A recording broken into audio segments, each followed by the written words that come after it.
What is up, everybody? It is me, BlazeBuster, here for another video. And before we get into the video, I just want to say I have allergies right now, and so my nose is all stuffy and my voice isn't right. So if the voices of the characters sounds weird, I'm sorry. There's nothing I can really do about that. But let's get into it. Today we are doing something unique. We are delving into the world of what ifs. Dragon Ball what ifs, that is. I know this is different, but I wanted to try something new today. We'll be talking about what if Piccolo used the time chamber in the Saiyan Saga. Why, you ask? Because I have a really good idea for it. So make sure you like and subscribe, and share this with others. I had this idea because I was thinking about Piccolo. He did quite a bit of good work in the Saiyan Saga, and all the way to the Cell Saga, he was one of the coolest characters in the show. And so I want to try my hand at making him relevant again, and have him become the super Namekian we all know he is. But other than that, let's get into it. We start our story in the Saiyan Saga. Goku and Piccolo have beaten the monstrous Raditz using Piccolo's special beam cannon, but sadly Goku perished in the process. After Raditz and Goku's death, the wicked Piccolo kidnaps the young Gohan, the son of Goku. He takes Gohan with him to prepare for the ensuing Saiyan invasion. While training Gohan, he sees great potential in the young lad, but is unsure on how to tap into it. He saw that when he's angry, he gets a huge power boost, strong enough to majorly hurt Raditz. But the Namekian has not found a reliable way to bring this out, until one night the young boy is stuck on top of a mountain, and the lad looks up and sees a full moon. Piccolo is watching from afar as Gohan's body starts growing rapidly and fur starts growing immensely. Piccolo watches in awe as the child is now huge, towering over the mountain he once stood upon. But instead of immediately destroying the moon, our Namekian friend watches to see how the now great ape will act. It starts roaring and stomping its feet, shooting massive ki blasts out of its mouth. Piccolo then looks up. Well. It seems when you look at the moon you transform into this great ape of sorts. What if you can control it? The Namekian says as he ponders over the question. Well, it might help, but for now I must stop this, he says as he puts his hand into the sky, a ki blast firing out of his hand at the moon, destroying it completely. This puts a stop to the young child as he starts to transform back into his normal form.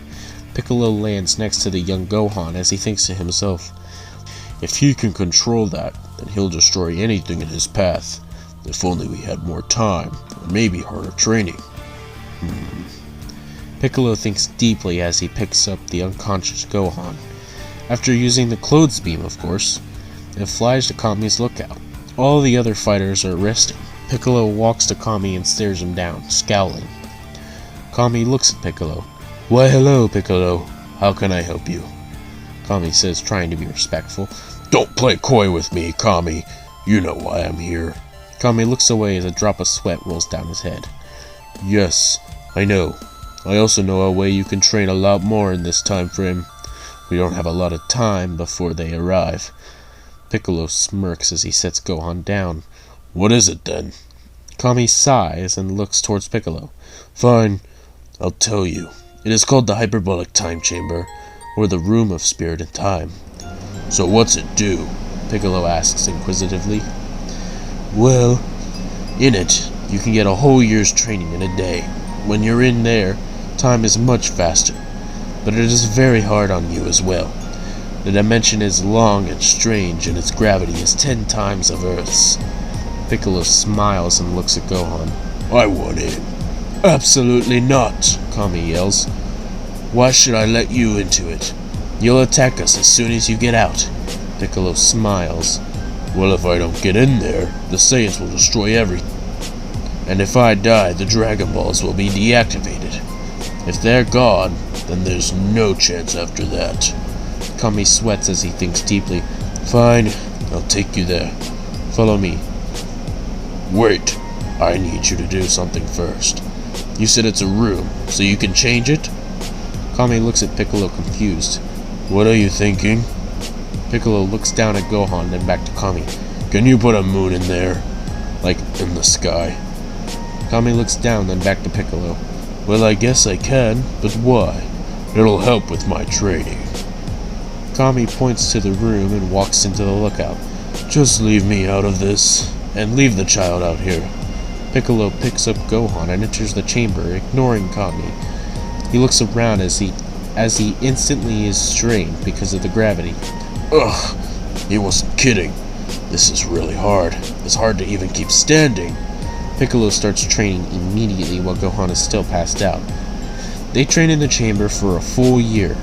Piccolo trying to teach Gohan how to control his Ozaru form. There was a couple close calls where Gohan almost destroyed the door, but luckily Piccolo was able to stop him.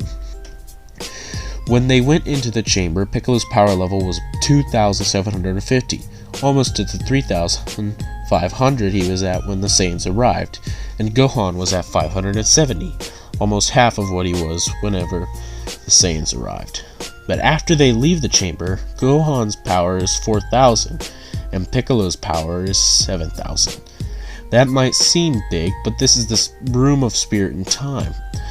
The power-up should be bigger, but because it took them so long to get used to the 10 times gravity, it took them a couple months, and Gohan almost died, but because of his Saiyan potential and prior training and rage boosts, he was able to make it. Piccolo and Gohan leave the chamber and looks at the other fighters training, and at Kami, the guardian of Earth. Piccolo starts to walk out of the lookout, as all the other fighters' heads dart straight towards Piccolo and Gohan. As Krillin's mouth drops, Piccolo? Gohan? How did you get so strong so fast? It doesn't make any sense. Piccolo smiles and walks away as Gohan follows. Well, Krillin, it wasn't easy, that's for sure, Gohan says with a nervous laughter. If you all tried it, your bodies would break for sure. Gohan is a Saiyan and I have regeneration, so we were able to do it. But you all would break. Piccolo walks to the edge of the lookout and jumps off, flying away as Gohan follows suit. Our Z fighters train for the next 4 months. Goku is on King Kai's planet, training as hard as he can, trying to master the Kaioken and Spirit Bomb, or Genki Dama. The other Z fighters are training on their own.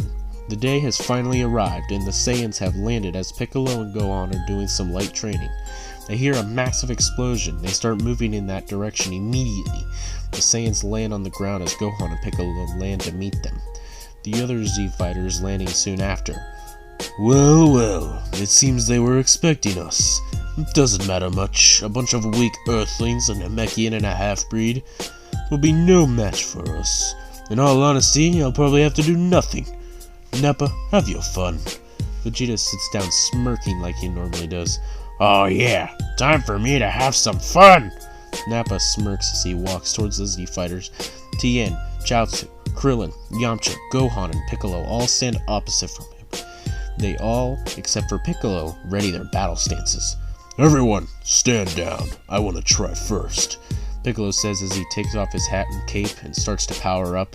Let's see how strong this Namekian is, Vegeta says as he presses the button on his scouter. The numbers start to rise as Vegeta is shocked. Impossible! A Namekian with a power level of 8,000? This can't be! Nappa turns his head to Vegeta. What? 8,000? That's double of mine! Piccolo charges Nappa, kneeing Nappa in the stomach, then spinning around and kicking his head. Nappa flies backwards as Piccolo stretches his arms, grabbing him, pulling him towards himself. Piccolo throws Nappa into the air as he uses a mouth beam, blasting Nappa. Piccolo stands confidently as Nappa falls to the ground, injured heavily. Vegeta, help me, please! Vegeta looks at Nappa and walks over to him slowly. Nappa holds out his hand as Vegeta walks past him. Get up, Nappa. You can still fight. I know it's not like your back is broken. Nappa slowly gets up and starts to plant some Cybermen. Gohan, you and the others take on the big one and all those green things. I have the short one. Vegeta smirks. You may be powerful for a Namekian, but you're still no match for me. Well, everybody, that is the end of today's episode. I hope you liked it, and if you did, make sure you like, subscribe, and comment down below what you thought of this episode, and maybe ideas for future parts, or maybe ideas for future what ifs.